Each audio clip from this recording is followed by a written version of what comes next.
ये पूरा बिजनेस आप सिर्फ 3 जने कर रहे हैं? पहले एक बार फेल हो चुका था और ये भी मतलब घर वालों के साथ काम करना ये फेलियर जैसा ही होता है। तो फिर सोचा था कि कुछ अपना स्टार्ट करता हूँ ऑनलाइन। अब प्रोडक्ट कौन सा बेचें? सिर्फ शूज करता हूँ। और ये कितने SKUs है टोटल? आपके हिसाब से कितने हैं? 60-70 SKUs। 6 प्रोडक्ट है मेरे पास। किस प्रोडक्ट पे आपको जाके बिजनेस बनाना चाहिए? ये इसका डिजाइन ढूंढना, उसकी R&D करना, ये आप कैसे करते हो? आपका पहला करोड़ वो किस साल में हुआ था?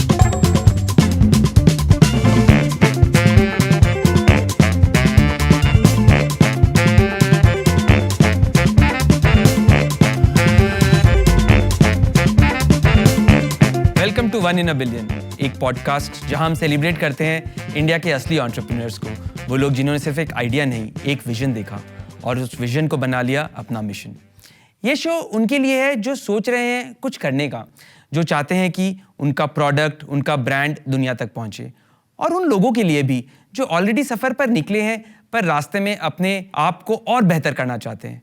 हर छोटी दुकान, हर बड़ा ब्रांड और new age digital store fronts तक ई-कॉमर्स ने भारत को हर कोनों से एंटरप्रेन्योर्स की एक नई पहचान दी है। और यहीं से शुरू होती है वह कहानियाँ जो इंस्पायर करती है, सिखाती है और पुश करती है हमें आगे बढ़ने के लिए। मैं Kapil Thirani, head of marketplace at Flipkart, इस पॉडकास्ट में लेके आऊँगा आपके सामने रियल स्टोरीज, रियल स्ट्रगल्स और रियल सक्सेस। हर एपिसोड में हम मिलेंगे उन सेलर्स से जिन्होंने अपने दम पर बिजनेस खड़ा किया, और उनसे मिलकर जानेंगे इंडिया में ऑनलाइन सक्सेसफुल बिजनेस बनाने के लिए क्या ज़रूरी है। आज हमारे साथ है Yogesh Jain, founder of Urban Box. Yogesh ने शुरुआत की थी as a one man army and आज उनका मल्टी करोड़ का टर्नओवर है। Yogesh, welcome to one in a billion. ये आप हमारे साथ पहले सेलर है जो ये पॉडकास्ट कर रहे हैं, कैसा लग रहा है आपको? First of all Kapil ji, thank you so much कि आपने इन्वाइट करा हमें यहाँ पे। मैं एक्साइटेड हूँ बहुत ज़्यादा इस पॉडकास्ट के लिए। मेरा भी ये लाइफ का पहला ही पॉडकास्ट है। बहुत अच्छा, तो शुरू से शुरू करते हैं। अर्बन बॉक्स से पहले कहाँ थे आप? आपका चाइल्डहुड कैसा था और आपकी स्टोरी बिफोर अर्बन बॉक्स कैसी थी? 12th करी, 12th के बाद सोचा कि आगे क्या करना है लाइफ में, तो डिसाइड करा कि CS करूँगा। तो फिर CS स्टार्ट करी, CS में फाउंडेशन क्लियर करी। एग्जीक्यूटिव के आके 2 या 3 अटैम्प्ट दिए बट क्लियर नहीं हो पाया। तो समझा कि ये तो नहीं हो पाएगा, कुछ और ही करना पड़ेगा, ये पॉसिबल नहीं हो पा रहा करना। उसके बाद फिर CS मैंने ड्रॉप कर दी थी। बैठा था महीने 1.5 महीने घर पे, सोच रहा था करना क्या है लाइफ के साथ, क्योंकि एक चीज़ में फेल हो चुके थे। एक चीज़ में फेल होने के बाद फिर थोड़ा डर ज़्यादा लगता है कुछ भी नया स्टार्ट करने के लिए। एक अंदर रहता है कि ये भी नहीं हुआ तो फिर क्या होएगा। तो फिर एक दिन मेरे फ्रेंड्स वगैरह ने, जब तक मेरी BCom कंप्लीट हो चुकी थी और मेरे फ्रेंड्स वगैरह की हो चुकी थी, तो वो किसी MNC में जॉब के लिए इंटरव्यू देने जा रहे थे। तो उन्होंने कहा, शाम को कॉल आया मेरे पास कि ऐसे हम कल जा रहे हैं मॉर्निंग में गुड़गांव साइबर सिटी, तू चलेगा? वो अगर तू करेगा तो इंटरव्यू तेरा भी अरेंज हो जाएगा। मैं ठीक है, ओके। रात को कपड़े प्रेस वगैरह करके तैयार रख लिए। घर में किसी को बताया नहीं था जब तक। मॉर्निंग में उठा, मैं नॉर्मली जैसे लेट उठता हूँ तो उस दिन जल्दी उठ गया। तो फिर हमारी जॉइंट फैमिली है, तो ताऊ जी ने पूछा कैसे, कहाँ जा रहा है? हमारा ऐसे है, जॉब के इंटरव्यू के लिए जा रहा हूँ। तो उन्होंने बोला अच्छा ठीक है, तो सैलरी कितनी है? मेरा इन हैंड 18,500 है। तो उन्होंने बोला 18,500 की जॉब नहीं करनी है, 18,500 की जॉब अभी मत कर, अभी तू मेरे साथ चल। ताऊ जी का बिल्डिंग मटेरियल का काम है, तो बोला था मेरे साथ चल, एक्सपीरियंस ले ले एक बार कैसे क्या होता है। तो 1 साल मैं उनके साथ गया, बट जो वो लाइफ थी वो मेरे लिए नहीं थी। वो बहुत बोरिंग लाइफ थी कि एक जगह बैठे रहो, सुबह से लेके शाम को 9 बजे पहुंच जाओ, शाम को 6 बजे अपना वापसी आ जाओ। सेम रूटीन था, कुछ एक्साइटमेंट थी, सेम चीज़ थी, 4 चीज़ें बिकनी थी और वही 4 चीज़ें रहने वाली थी, क्योंकि घर बनाने के लिए 4 चीज़ें चाहिए होती है। तो वही था कि ऐसे नहीं, ये मैं नहीं कर पाऊँगा ये। तो उसके बाद फिर ये था कि घर वालों को क्या बोलूँ कि ये भी नहीं करूँगा तो फिर क्या करूँगा। पहले एक बार फेल हो चुका था और ये भी मतलब घर वालों के साथ काम करना ये फेलियर जैसा ही होता है एक तरीके से। अगर आप उसको कुछ ग्रो नहीं कर पा रहे, तो अगर वो उतना सेम ही है तो फेलियर ही है एक तरीके से। तो फिर सोचा था कि कुछ अपना स्टार्ट करता हूँ ऑनलाइन। फिर देखा कि कैसे क्या होता है। उस टाइम मेरा एक फ्रेंड कर रहा था, तो उससे बेसिक नॉलेज ली कि कैसे क्या होता है, कि क्या बेसिक रिक्वायरमेंट क्या होती है फ्लिपकार्ट पे सेल करने के लिए। वो फ्लिपकार्ट पे ही करता था, तो उसने मुझे बता दिया GST सर्टिफिकेट चाहिए, पैन चाहिए, 10 चाहिए और ट्रेडमार्क चाहिए। मैं ठीक है। उसके बाद फिर घर पे बोला ट्राई कर ले। मैं ठीक है, ट्राई करता हूँ। फिर उसके बाद फिर GST वगैरह अप्लाई करवाया, सब करवाया। जब तक मेरा लैपटॉप भी नहीं था, फिर लैपटॉप परचेज करा, लेनोवो का लिया था, मुझे याद है मेरा फर्स्ट लैपटॉप वही था, तो लैपटॉप परचेज करा। ठीक है, आपके पास बहुत सारे ऑप्शंस थे, आप बिजनेस पे जा सकते थे, आप ऑफलाइन कर सकते थे, ऑनलाइन स्पेसिफिकली आपको किस चीज़ ने अट्रैक्ट किया? मैं बंदगे नहीं रह सकता। हाँ, इन शॉर्ट मतलब ऐसे, हाँ शॉप हो गई या कोई भी फैक्ट्री होगी, ऐसे वहाँ जाके मैं पूरे टाइम नहीं बैठ सकता। मुझे थोड़ा वो आदत होती है हाँ वहाँ जाने की, मतलब कुछ ना कुछ एक्साइटमेंट रहे। एक जगह पे बैठ के किसी का इंतजार करना मुझे अच्छा नहीं लगता। जैसे कस्टमर है, अगर अब मैं शॉप भी खोलता है या कुछ भी करता तो एक जगह बैठ के इंतजार करना पड़ता है कि कस्टमर मेरे पास आएगा तो कुछ होएगा। बट यहाँ पे कस्टमर मेरे पास आता है बिना कुछ करे मेरे, मतलब जो एफर्ट डले 24/7 शॉप ओपन रहती है। बेशक से मैं काम 1 घंटे भी ना करूँ, बट मेरा जो ऑर्डर फ्लो है वो आना ही आना है। मैं बेशक से दिल्ली बैठा हूँ, मैं बेशक से अंडमान निकोबार में घूम लूँ, पर मेरे ऑर्डर उतने ही आएंगे जितने मेरे दिल्ली में रह के आ रहे हैं। सो ये फ्लेक्सिबिलिटी आपको अट्रैक्ट कर रही थी ऑनलाइन की तरफ। और आपकी फैमिली में जैसे आपने बताया कि कोई पहले ऑनलाइन बिजनेस करता नहीं था, हाँ। तो आपके फ्रेंड ने आपको क्या इनिशियल सपोर्ट दिया, आपको क्या सिखाया या क्या जाना आप? उसने मतलब एक अपना जो प्रोसेस था उसके वेयर हाउस में ले जाके कि ऐसे होता है, ये पिकअप वाले इस टाइम आते हैं, इस टाइम पिकअप देना होता है, फिर रिटर्न होती है, वो रिटर्न आती है, वो रिटर्न काउंट करनी होती है, जो रॉन्ग प्रोडक्ट आते हैं उसका क्लेम फाइल करना होता है। ये चीज़ें उसने मुझे बताई थी। तो ऑनलाइन का बेसिक एजुकेशन के बाद आई थिंक सबसे ज़रूरी रहता है कि आप प्रोडक्ट कौन सा बेचें। प्रोडक्ट, तो प्रोडक्ट पे आते हैं, आप अभी क्या प्रोडक्ट्स करते हैं? मैं सिर्फ सोलरी फुटवेयर में सिर्फ शूज़ करता हूँ, man shoes specifically. And footwear ही क्यों चुना आपने? आपके पास तो सारे ऑप्शन थे उस टाइम। उस टाइम ऑप्शन सारे थे, पर जो एक्सेसिबल था वो फुटवेयर था। एक्सेसिबल का मतलब थोड़ा आप और जहाँ पे मैं रहता हूँ उसके से अप्रोक्स 1.5 किलोमीटर के डिस्टेंस पे। तो आप कहाँ रहते हैं? दिल्ली में? दिल्ली में रहता हूँ मैं, त्रिनगर में। ओके। तो उससे 1.5 किलोमीटर के डिस्टेंस पे इंदरलोक मार्केट है, ओके, जो फुटवेयर की बिगेस्ट मार्केट है। करेक्ट। तो उसके उसी वजह से कि वो इजी था, एक्सेसिबल, मैं बार बार जाके देख सकता था कि क्या चल रहा है क्या नहीं चल रहा, तो मैंने उसको चूज करना बेटर समझा फुटवेयर को, क्योंकि बाकी में नॉलेज तो सब में जीरो थी। मैं जा सकता था यहाँ पे और देख सकता था कि 70 ऑप्शन है मेरे पास, और मैं 5 जगह रेट पूछ के एक कंपैरिजन ले सकता था। ओके। तो इसलिए मैंने फुटवेयर चूज करा था। और जब मैं फुटवेयर की मार्केट के बारे में सोचता हूँ, फुटवेयर एक बहुत बड़ा मार्केट है। फुटवेयर में स्लीपर्स भी आते हैं, चप्पल भी आते हैं, स्नीकर्स भी आते हैं, लेदर भी आता है, कुछ पीवीसी भी आता है। तो आपने प्रोडक्ट पे नैरो डाउन कैसे किया कि किस प्रोडक्ट पे आपको जाके बिजनेस बनाना चाहिए? इसका काफ़ी हेल्प मैं बोलूँगा गूगल ने काफ़ी हेल्प करा। गूगल से आपको इन जनरल पता चल जाता है कि ट्रेंड क्या चल रहा है, क्या ट्रेंडिंग है, वो आता है वहाँ पे ट्रेंडिंग में। तो उससे मुझे थोड़ा आइडिया लगा कि वाइट स्नीकर्स काफ़ी ट्रेंडिंग के अंदर है। ओके। वहाँ से थोड़ा मैंने डिज़ाइंस देखे कि क्या सेल हो रहा है, क्या यूथ को पसंद आ रहा है, इन जनरल क्या चल रहा है। उसके बाद फिर मैंने फ्लिपकार्ट पे देखा, वही कीवर्ड सर्च मार के कि वहाँ पे क्या सेल हो रहा है इन कीवर्ड्स के अकॉर्डिंग। तो वहाँ देखा मैंने कि हाँ ऐसे ऐसे प्रोडक्ट्स आ रहे हैं, पर वही सारे वो प्रोडक्ट्स थोड़े महंगे थे।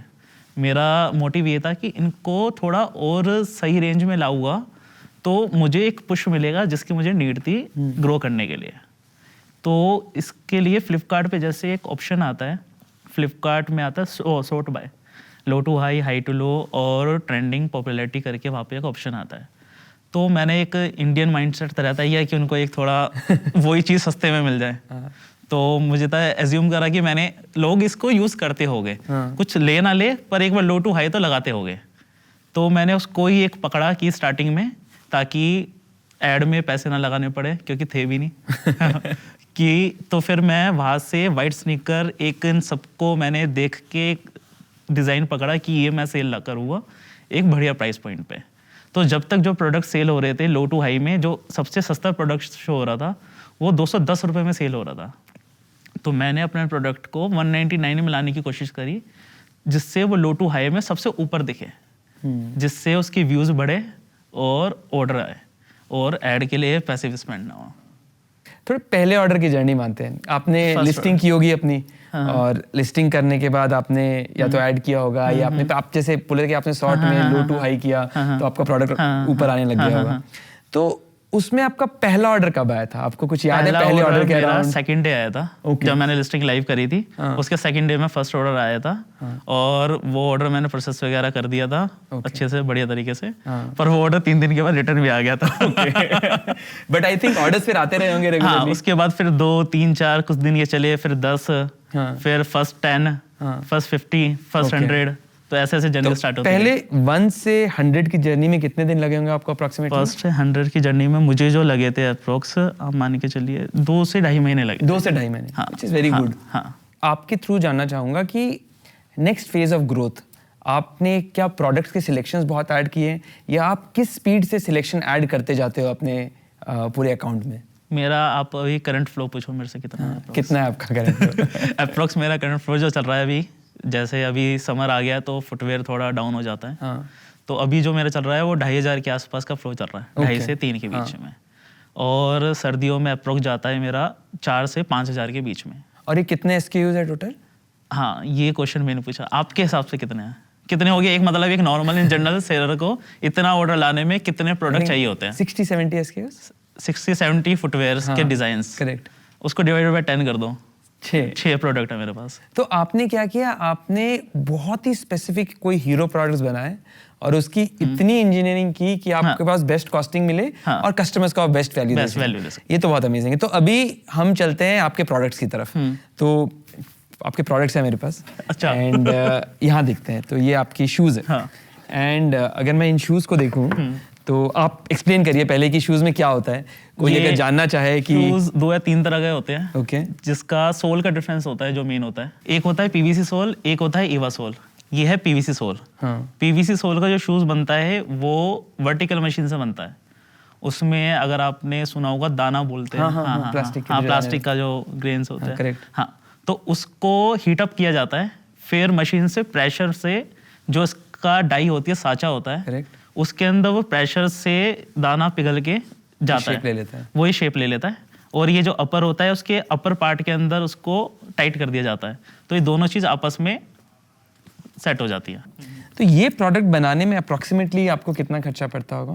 ये कॉन्फिडेंशियल है। ओके। तो एक बॉलपार्क नंबर, फिर भी कोई जैसे शू बनाना चाहे या फिर कुछ, तो कोई बॉलपार्क डिपेंड करता है। यही शूज कोई मेरे से 50 रुपए कम में भी बना सकता है। ओके, फिर वो क्वालिटी लेकिन वैसे नहीं आएगी। और कोई उससे 50 रुपए इससे ऊपर में भी बना सकता है। ओके। हमने ऐसा एक मॉडरेट क्वालिटी बनाई है जिससे कस्टमर को एक्सपीरियंस खराब ना हो उसका। और वाइट स्नीकर्स ये तो ट्रेंड में है, पिछले आई थिंक 4-5 साल से ये ट्रेंड में है और ये कंटिन्यू होते जा रहा है। तो ये आपकी यूएसपी है, वाइट स्नीकर्स। आप वाइट छोड़ के और कोई कलर्स भी करते हो? मेन यही करता हूं, 90% ही है। 90% बिजनेस आपका वाइट स्नीकर्स के थ्रू आता है। अमेजिंग। और मैं देख रहा हूँ इसकी क्वालिटी भी बहुत अच्छी है। अगर आप सोल देखें तो वो भी बहुत अच्छा है। तो ये पूरे प्रोडक्ट आप कस्टमर को अप्रोक्सीमेटली 200 रुपीज में दे पाते हो? नहीं, मैं ये सेल करता हूँ 299 में। ओके, मतलब वो बहुत अट्रैक्टिव प्राइस पॉइंट है। जो कि, और आपका सबसे जो कम सेलिंग, मतलब कम सबसे सस्ता प्रोडक्ट वो कितने का है? सबसे सस्ता जो मेरा प्रोडक्ट है, जो मैं सेल कर रहा हूँ, अप्रोक्स 250-270 के बीच में होगा, जो सबसे सस्ता प्रोडक्ट है। ये इसका डिजाइन ढूंढना, उसकी R&D करना, ये आप कैसे करते हो? थोड़ा सा और बताइए इस बारे में। ये बहुत आसान है मेरे हिसाब से तो। ओके। क्यों, यूथ को जो चाहिए वो ला दो, वो बिक जाएगा। ओके। मैं इन जनरल देखता हूँ कि क्या ट्रेंड चल रहा है मार्केट में, और वो आप कैसे आइडेंटिफाई करते हैं? क्या ट्रेंड सर्च, कुछ साइट्स है जो हेल्पफुल है चीज के अंदर कि क्या यूथ सर्च मार रहा है या इन जनरल पब्लिक क्या सर्च मार रही है। जैसे वाइट स्नीकर का मुझे कैसे पता चला? वाइट स्नीकर सर्च हो रहा था, ट्रेंडिंग में था। इसी तरीके से थोड़ा आइडिया लग जाता है कि मार्केट में क्या चल रहा है। और ये ट्रेंड जैसे मान लीजिए आपने आइडेंटिफाई कर दिया और आपने बोला कि आप एक प्राइस पॉइंट अचीव करना चाहते हो, तो प्राइस पॉइंट कम करने के लिए आपने कुछ किया? जैसे आप लोगों ने अपनी, मान लीजिए, मैन्युफैक्चरिंग थोड़ी और बेटर कर दी या फिर कुछ और किया, तो उसके बारे में थोड़ा और बताइए। सर, जैसे वॉल्यूम आता है, कॉस्टिंग खुद कम हो जाती है। फैक्ट है। करेक्ट है। अगर मैं इसके डेली के 100 पेयर बेचूंगा तो मुझे कहीं ना कहीं इसकी कॉस्टिंग बनाने की भी महंगी पड़ेगी, और अगर मैं सोर्स करूंगा जब भी मुझे महंगा पड़ेगा। ओके। क्योंकि अगर मैं इसको डेली के 1000 पेयर्स के सेल करूँगा, तो अगर मैं खुद भी बना रहा हूँ या मैं आउटसोर्स भी कर रहा हूँ, तो वो भी आगे जो रॉ मटेरियल होगा इसको बनाने के लिए वो भी बल्क में परचेज करेगा। तो उनको भी कॉस्टिंग कम पड़ेगी, और उनको कम पड़ेगी तो मुझे भी कम देंगे। क्योंकि नॉर्मली फुटवेयर मार्केटिंग में जो क्रेडिट टर्म चलता है, अब पहले तो नहीं था, मुझे कोई नहीं देता था पर अब जो चलता है वो नॉर्मली 3 महीने चलता है। बट जो मैं रखता हूँ, मैं मंथली रखता हूँ। ओके। हाँ, तो इसलिए मेरा जो प्राइस पॉइंट होता है हमेशा बेटर होता है कहीं ना कहीं, बेशक से 5 रुपये 10 रुपये का फर्क ही हो, पर मेरा 5 रुपये 10 रुपये का प्राइस पॉइंट बेटर है। तो आपके फ्रेंड के नॉलेज और आपकी क्यूरियोसिटी के बाद आपको चाहिए होगा इन्वेस्टमेंट, तो वो आपने कैसे अरेंज किया? उसमें अप्रोक्स मैंने अपनी पॉकेट मनी से 90,000 रुपये तो मैंने पॉकेट मनी से सेव कर रखे थे। ओके, तो इनिशियली आपने स्टार्ट किया था 90,000 के उससे खुद तो के मेरा इन्वेस्टमेंट से? ये लगा लो बेसिक चीजें आ गई। हाँ, उसके बाद इसमें एक लैपटॉप आया गलत हाँ, और प्रिंटर वगैरह ये जो चीजें होती है। उसके बाद फिर मैंने ताऊजी से पैसे लिए थे। ओके, हाँ, फर्स्ट लिए थे 1.5 लाख, जो सबसे पहले लिया था स्टॉक वगैरह के लिए। उससे फिर 2-3 महीने रोटेशन घूमती रही थी, जब तक फ्लो 100-150 ऑर्डर तक था, जब तक उस पैसे से रोटेशन घूमती और रही ये थी। तो आपने अपने खुद के फैमिली से ही जो भी लिया वो हाँ, पैसे लिए? हाँ। इनिशियली आपने कोई मार्केट से जाके नहीं, एक्स्ट्रा नहीं, पैसे नहीं, लिए? नहीं। ओके, वो फर्स्ट लिया था 1.5, उसके और बाद ये कब की बात है? 2019 की? हाँ, ओके, मार्च में मेरा जीएसटी आया था, उसके बाद अप्रैल से मैंने शुरू करा था। ओके, तो आप जस्ट कोविड से पहले हाँ, आप बिजनेस हाँ, मैटर कर गए थे। हाँ। ग्रेट। तो अप्रैल 2019 से शुरू हुआ था फाइनेंशियल ईयर के साथ। तो 1.5 फर्स्ट जो मैंने लिया था वो लिया था। उसके बाद जब तक फ्लो, जब मैंने बताया 150 ऑर्डर तक रिक्वायरमेंट नहीं थी। ओके, और उसके बाद जब आपके ऑर्डर्स आने लगे, जब आपका पैसा रोटेशन में जाने लग गया, उसके बाद आपको कब लगा कि ऐसा किसी ने क्या कहा या आपको क्या फील हुआ कि आपको इसको और स्केल करना चाहिए? जब 100 ऑर्डर हुए तो जैसे 2-2.5 महीने से जा रहे थे, तो एक लमसम एक आइडिया लग जाता है कि हाँ मैंने कितने पैसे पुट करे थे बिजनेस में और आज कितने पैसे है वो। तो उससे लगा था कि हाँ भाई कुछ जा नहीं रहा है, कुछ आ रहा है। और कॉस्टिंग उस टाइम मेरी थी नहीं कुछ भी, सब कुछ मैं हैंडल करता था। Okay, packing, panel, everything. तो सब आप वन मैन आदमी थे, आपके पास कोई लोग नहीं थे? हाँ, सब कुछ मैं करता था। आप कोई order जगह आता, किराए की नहीं pack करते? थी। हाँ, कोई जगह किराए की नहीं थी, कोई कुछ नहीं था, तो कॉस्टिंग 0 थी। ओके, हाँ, और ये आपने अपने घर से ही किया था सब कुछ हाँ, शुरू में? तो कॉस्टिंग मान लीजिए 18,500 थी मेरी। Okay. अगर मैं जॉब कर लेता तो कर लेते तो ये आपका अपॉर्चुनिटी कॉस्ट था। तो अब आपके पास ऑर्डर्स आने लगे, अब आपके पास थोड़े और प्रॉब्ली वॉल्यूम्स बढ़ने लगा, तो अगला स्केल करने के लिए आपने क्या सोचा? क्या आपने कॉस्ट कम किया या आपने मार्केटिंग ज़्यादा की या आपने ओवरऑल, उस टाइम ई कॉमर्स बहुत बढ़ रहा था, बहुत तेज़ी से 2019 की जर्नी, वो बहुत fast growth of e commerce थी, तो आपने कैसे सोचा कि मैं बिजनेस को 100 से नेक्स्ट 500 लेकर जाऊँ? उसमें आपने क्या जर्नी की? जैसे 2-2.5 महीने हुए तो प्रोडक्ट के ऊपर पॉजिटिव रिव्यू और रेटिंग आने लग गए। प्रोडक्ट की एवरेज रेटिंग 3.8 या 3.9 थी। ओके, रिव्यू पॉजिटिव थे, तो फ्लिपकार्ट ने ही लिस्टिंग पुश करी। ओके, जैसे पहले प्रोडक्ट मेरा 5th या 6th पेज पे था, तो उस टाइम पे मेरा प्रोडक्ट 1st या 2nd पेज पे आ गया था वाइट स्नीकर डाल के। ओके, नॉट शूज, वाइट तो स्नीकर डाल के। आपने एसेंशियली ट्रेंड के साथ रहते हुए हाँ। प्राइस के ऊपर काफी काम किया, जिसके कारण कोई भी वाइट स्नीकर सर्च कर रहा है, लोटो हाई सॉर्ट कर रहा है, तो आपका मेरा प्रोडक्ट प्रोडक्ट एक बार तो देखेगा, लेना ले। हाँ, दिखेगा तो है इसको। और लेकिन जो दिखता है वही बिकता है। वही दिखता है। तो व्यू तो आएगा। व्यू आएगा तो लिस्टिंग की विजिबिलिटी भी बनेगी। तो उसकी वजह से वो प्रोडक्ट 1st या 2nd पेज पे वाइट स्नीकर डाल के आने लग गया था। ओके, तो उसके बाद उसका आउट ऑफ नोवेयर एकदम से फ्लो 500 या 600 पहुंच गया था। ओके, तो मैंने जैसे आपको बताया शुरू में कैपिटल की कोई दिक्कत नहीं थी, क्योंकि 100-150 ऑर्डर में कहानी सही चल रही थी। उसके बाद एकदम 500-600 आ गए, तो 2-4-5 दिन तो मैं माल लेके आ गया। पर उसके बाद क्या जला हुआ, क्योंकि नया कोई क्रेडिट देगा नहीं मुझे, कैश में माल लाता था सारा। ओके, उसके बाद फिर क्या करूँ, ऐसे नीचे करूँ, मतलब आउट ऑफ स्टॉक रहने दूं, पर ये था आउट ऑफ स्टॉक होएगा तो फिर सारी मेहनत जीरो है। तो फिर वही था कि ऐसे ही ये तो नहीं करना। फिर दोबारा पूछा गया कि हाँ भाई कुछ और रिक्वायरमेंट है थोड़ी। तो फिर उन्होंने बोला अभी तो दिए थे। मैं हाँ स्केल अप हो रहा है, हमारा चल अच्छी बात है। तो फिर उन्होंने दिए थोड़े से और, फिर उसके बाद फिर कभी नहीं जरूरत पड़ी। तो अब समझिए आपने एक ऑर्डर ले लिया, आपको फाइनेंशियल्स, आपको आपने वर्क फ्लो पूरा रोटेशन में मैनेज किया। उसके बाद जब आपको आपका पहला करोड़ वो किस साल में हुआ था? टर्नओवर? यस, टर्नओवर मेरा अप्रोक्स हुआ होगा सेकंड फाइनेंशियल ईयर में। सेकंड फाइनेंशियल 2020 में। हाँ। और एक बात बताइए, जैसे कंज्यूमर के रिव्यूज ये ई कॉमर्स में बहुत जरूरी है, क्योंकि जो उसको फील नहीं कर पाते प्रोडक्ट्स को, वो चाहते हैं कि रिव्यूज पढ़े। रिव्यू पढ़ के आइडिया लगे। आप खुद अपने रिव्यूज पढ़ते हैं, उसके ऊपर क्या एक्शंस लेते हैं, क्या फीडबैक आपके लिए इंपॉर्टेंट है, ये थोड़ा आप बताइए। हर तीसरे चौथे दिन मैं चेक करता रहता रिव्यूज। उसमें नेगेटिव भी होते हैं, पॉजिटिव भी होते हैं, बट टचवुड ज्यादा पॉजिटिव होते हैं जब भी प्रोडक्ट सेल हो रहा है। और रिव्यूज से कभी कुछ ऐसा सीखा आपने कि कुछ फीडबैक मिला और आपने कोई प्रोडक्ट डिजाइन में कुछ चेंजेस किए हैं? थोड़ा पैकेजिंग के रिगार्डिंग सीखा था। पैकेजिंग एक्चुअली पहले मैं कॉस्ट के लिए वो बॉक्स में नहीं देता था। ओके, मतलब जैसे पॉली बैग आती थी, तो पॉली बैग में डाला, फिर फ्लिपकार्ट की पॉली बैग में डाला, फिर सेल कर दिया। ओके उससे थोड़ा कॉस्टिंग कम होती थी हमारी, ओके बट वही बेनिफिट हम आगे कस्टमर को दे देते थे। Okay. तो दोनों के लिए प्लस पॉइंट था। फिर बाद में जैसे रिव्यू आया कि शूज़ ट्रांसपोर्टेशन में ना दब जाता है, जैसे ये चीज़ है अभी ये थोड़ा सही है शेप इसकी, तो वो शेप ऐसी हो जाएगी। ओके हाँ, तो उसकी वजह से फिर हमने बॉक्स यूज़ करना शुरू कर दिया था बाद में। एक और चीज़ बताइए, अभी आप अपने सप्लाई चेन को कैसे मैनेज करते हैं? लाइक सोर्सिंग भी आप करते हैं, अभी तो पैकिंग आपके पास टीम हो गई होगी, 5,000 ऑर्डर्स कुछ तो कर नहीं पाते हो, तो नहीं, अभी इसके लिए जो बेनिफिट हुआ है, टीम अभी भी मेरी सिर्फ 3 जनों की है ये पूरा बिजनेस आप सिर्फ 3 जने कर रहे हैं और मैं 4 जने। अमेजिंग। तो उसमें फ्लिपकार्ट का बहुत बड़ा हाथ है। जैसे फ्लिपकार्ट ने FBF लाए, अप्रोक्स मैं तो मैं सबको बता दूं, FBF मतलब फुलफिल्ड बाय फ्लिपकार्ट। वहाँ पर कोई भी सेलर अपने प्रोडक्ट्स को हमारे वेयरहाउस में भेज सकता है और वो वेयरहाउस से हम उनके डिस्पैच, शिपिंग, रिटर्न सबका ध्यान रख लेते हैं। हाँ, या आप कंटिन्यू करिए। तो मैंने फर्स्ट वेयर हाउस अपना मलूर लिया था। हाँ तो मलूर से मेरी जर्नी स्टार्ट हुई थी वेयर हाउसिंग की। पर उस टाइम पे मैं वेयर हाउसिंग इतना करता नहीं था, क्योंकि वही कि इतना आइडिया नहीं था कि कैसे क्या होता है। वहाँ माल भेजना सेफ है भी नहीं है, मतलब हमने तो अपना माल दे दिया ना 10, 15, 20 लाख का, तो उसके कैसे किसी के भरोसे दे दे जब हमें पता ही नहीं प्रोसेस कैसे होता है। तो शुरू में धीरे धीरे भेजा, 200 यूनिट, 300, 400, फिर उसकी रिकन्सिलेशन करी, लगा कि सही है, तो उसके बाद फिर एक के बाद एक वेयर हाउस लेते रहे। अब अप्रोक्स 6 या 7 वेयर हाउस है अपने पास। तो आपने अपने प्रोडक्ट्स को कंज्यूमर्स के जितने पास आप पहुंचा सकते हो उतना मैंने करा।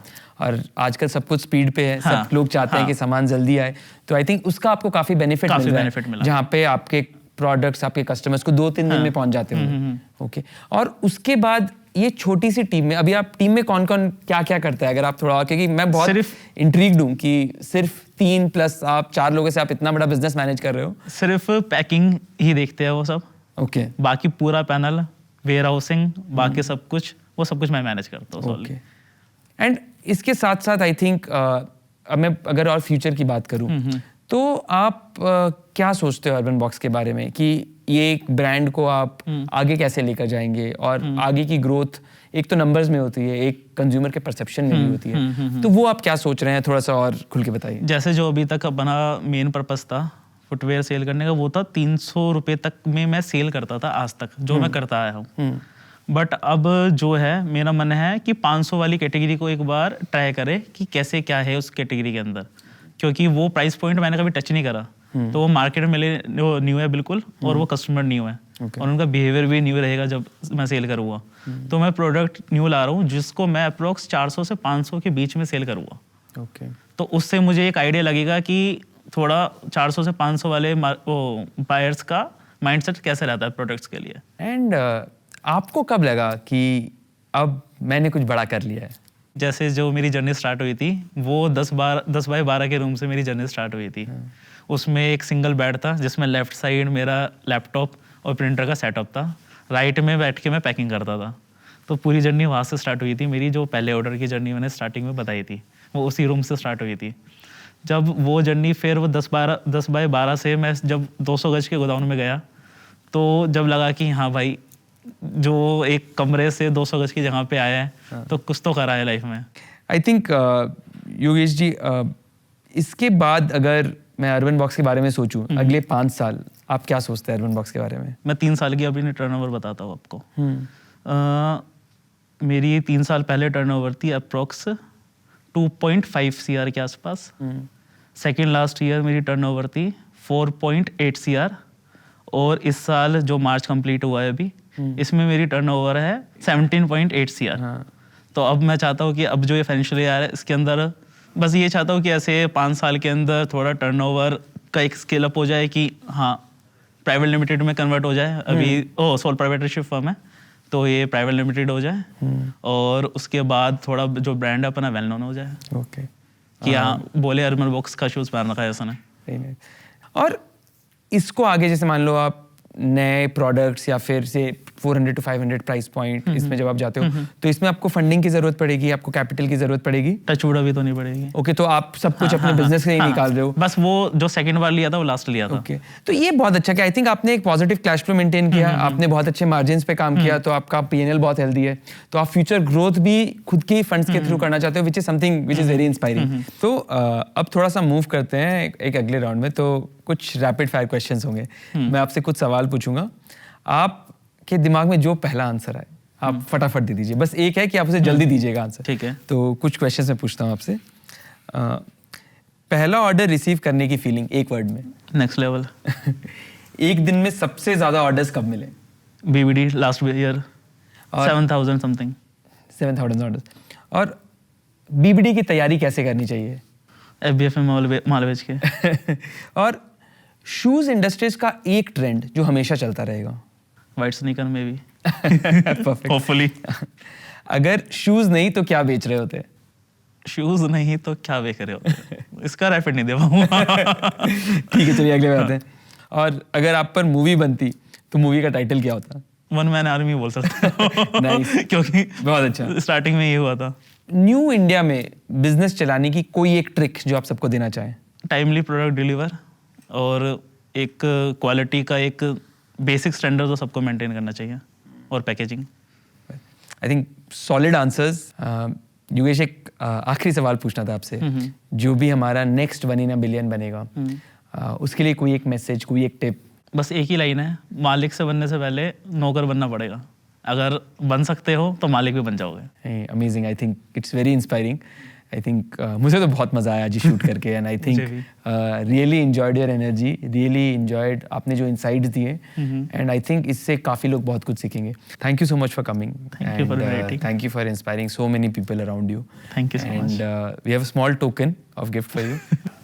Thank you sir for inviting me here. आपकी जर्नी बहुत ही इंस्पायरिंग रही है, एंड आई थिंक बहुत सारे सेलर्स आपसे इंस्पायर रहेंगे। एंड मेरे को लगता है सिर्फ सेलर्स ही नहीं, बहुत सारे लोग जो अपना बिजनेस शुरू करना चाहते हैं या फिर जो चाहते हैं कुछ नया करें, वो आपकी स्टोरी सुनकर काफ़ी कुछ करेंगे। वही तो हमारा मकसद है इस पॉडकास्ट के ज़रिए, असली कहानियों के माध्यम से लोगों को इंस्पायर करना और उनके सपनों को और करीब से जानना। मैं हूं Kapil Thirani, and I will see you in the next episode of 1 in a billion, जहां हम मिलेंगे एक और इनक्रेडिबल सेलर से with a story worth telling.